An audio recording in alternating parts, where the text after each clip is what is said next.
Now, Natalie, let's discuss the concept of Black Lives Matter versus All Lives Matter.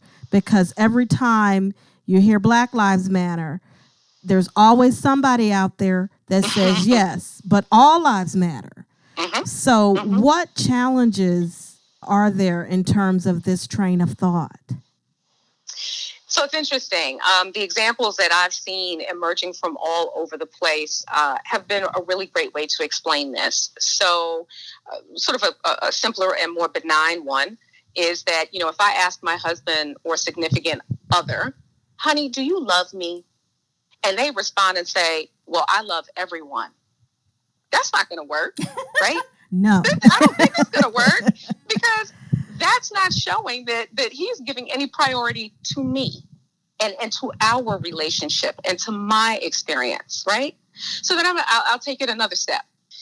Imagine that if you have a toothache, okay, and you are in pain, you might be starting to run a little low-grade fever, and you go into the dentist already knowing that you're going to need a root canal.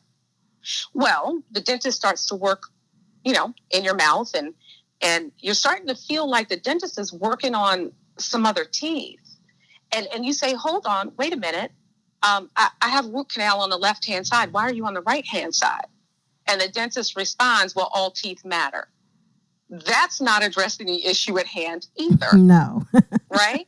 No. And then, the other one is, let's say that an arsonist sets fire to your house. You call the fire department.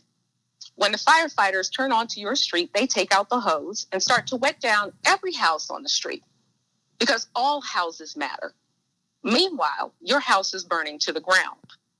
Now, as they're wetting down all of the houses, some of the houses don't need water to be on them at all. So they're wasting water and time, right? There's a risk they'll run out of water by the time they actually get to your house, which is the one that actually needs the attention, okay?